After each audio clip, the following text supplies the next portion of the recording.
changing behavior. Thank you. Senator Booker. Thank you very much.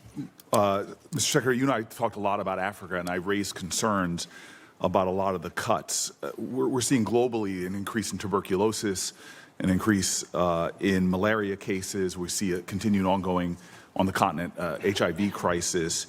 And the United States has pulled back from a lot of its investments in those areas. Now with the crisis with Ebola, we see that the challenges that have been brought about as a result of our surveillance, early detection, and the like. So I'm just very concerned about what the administration's strategy is, because we're clearly seeing here that what goes on the continent of Africa directly affects our public health as well.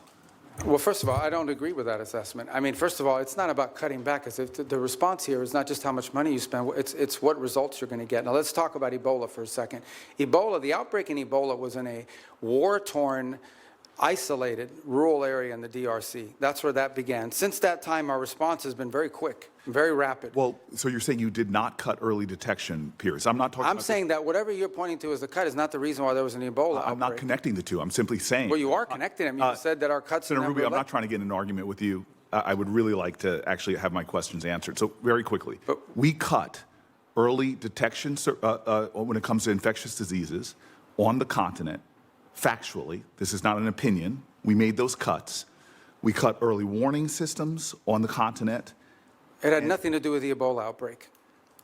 So I don't need to tell you, Secretary Rubio, that we're living in a place where an infectious disease crisis anywhere is a threat to public health everywhere. The United States has made major reductions in these areas that have put us more at risk. If you're talking about this clearly Ebola crisis, there's other things and other cuts we've made, and you see it factually. Even our own State Department personnel that I've talked to are saying we're less prepared for a global outbreak than we were before.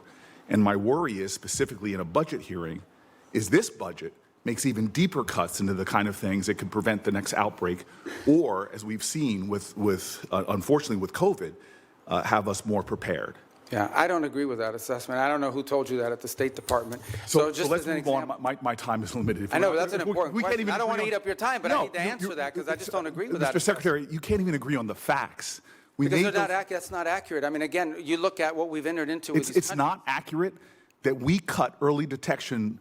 Because those have all been repurposed in different arrangements that we now have with these countries. As an example, I would like, for the record, because we're not going to cover it in my short time, if you're telling me we are as prepared or more prepared before the Trump administration came in, I'd like to see the facts. I think when these reforms are finalized, which we're on the verge of doing, we're actually going to be better prepared. We are responding today faster, not just to humanitarian crisis, but to outbreaks than we were before. We are responding in some cases within 72 hours, are able to move funds to task, which you weren't able to do in the old system. And we're also building the capacity of these nation states through these compacts. May I please reclaim my time to shift gears? The Strait of Hormuz, I was listening to their conversations you had with some of my colleagues. We've now seen the Strait close for months, and you explained that we're going to see an opening of the Strait, and that ultimately the exchange we will get for that is, after that fact, we will release certain sanctions. Is that correct? No, that's not what I said. What I said was that if they open the Straits, we will lift our blockade. The Straits and the blockade are what are interrelated. And so for the nuclear program, in exchange for getting rid of the fissile material out of country, I imagine, is what the highly enriched uranium, we would release sanctions. Is that correct? Well, it's not just that. It's also their enrichment activity. They would have to, they would have to make very severe and significant concessions on what they intend to enrich in the future. And already with the March relaxing of sanctions, allowing Iranians to sell oil to the Chinese, estimates have been between $10 and $50 billion they got from that relaxing of sanctions. How much money might we see in a deal in our relaxings of sanctions in order to get rid of the highly enriched uranium and stop their enrichment? Well, let me just tell you on that portion. The sanctions that were released on Iran were boats on the water.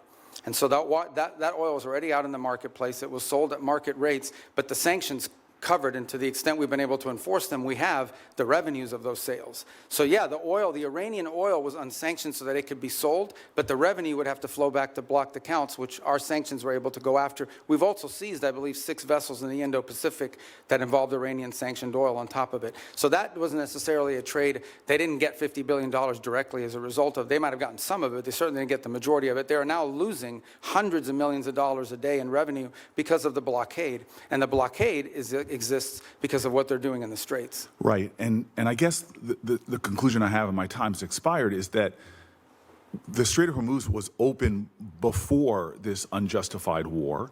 We're now scrambling to try to find a way to get it back opened again. Not only is it causing economic havoc to our country and to residents all around this nation, families trying to make ends meet, but you see on top of that, the Iranians finding ways to leverage that, as we allowed them to do with the Chinese for tens of billions of dollars. And so my point is, before we even get to a nuclear negotiation, this regime is getting money to rebuild, purchase more drones, cause more havoc. And this is before we're even trying to get back to a But point I apologize, I don't understand how they're getting this. What revenue are you referring to? Well, there's 2 sources of revenue we're seeing. One is the revenue from the Chinese, that's factually documented. And number 2, the revenue that you're proposing that they should receive by releasing all of their highly enriched uranium, as well as in making a commitment about their enrichment capacities. Okay, yeah. Hold on. And that was the exact deal that you guys vilified, that the president and you vilified President Obama from having. Yeah, no, So I don't here we think those have are a not the same. worse situation Those are not the same where our deals. adversary and our enemy, who's causing havoc in the region, who is funding proxies and terrorists, has discovered, thanks to you all, the power of shutting down the Strait of Hormuz. No, they didn't discover. They knew that a long time ago, and they've done it before. Clearly, we all knew that a long time ago. That's why this And they intended to do this at ill-conceived some point war in the should have future never as well. happened. Yeah, but- you have but- made our adversary in a stronger negotiating position. We are the strongest nation on the planet Earth, and we're in a stalemate with Iran. And now we're begging to get back into a deal that you all We're not trashed begging. in the first place. There's no one begging. I don't Clearly, know. this is a Senator shame- Booker, your time's up. But can Senator I just- Rubio, since he's I do gone want to over, you address can some of these points respond. because they go to the heart of the matter. No one's begging for anything here. The Iranians might be begging because their economy's losing hundreds of millions of dollars a day. That they are losing. Understand, Iran had street protests going on before all of this started. All of those factors, economic factors in Iran, are far worse today than they were 6 months ago when those protests were happening. They have hyperinflation. Their currency's completely devalued. They're struggling to make payroll for their government workers. Iran is in a very serious situation. And if it was up to the political class there, and I understand everybody there is sort of radical in some way, but if it was up to the people that actually like go to elections and wear the suits and you see on TV, they'd probably make a deal tomorrow. It's the issue they're facing is that the supreme leader and the IRGC Corps are a little bit more immune from those pressures until they can be convinced otherwise. And I think that's the direction that they're moving in, because the reality, I don't know where you're getting this perception that Iran is stronger. Iran has no navy left. They've lost a substantial percentage of their defense industrial base. That Iran has lost a substantial percentage of their missile launchers. And their economy is far worse today, and I mean far worse today, than it was 6 to 9 months ago. And they are looking at hundreds of billions of dollars of reconstruction costs just to get to where they were 6 months Mr. ago. Rubio, you keep telling us how we're winning this war. The president keeps saying, Well, the war's over completely now. annihilated. The war is not over. And yet the American people see how we're losing at the pump and with their costs, and yet this thing still hasn't been resolved. Every day he tweets out, oh, we've obliterated them, we've annihilated them, they're going to surrender.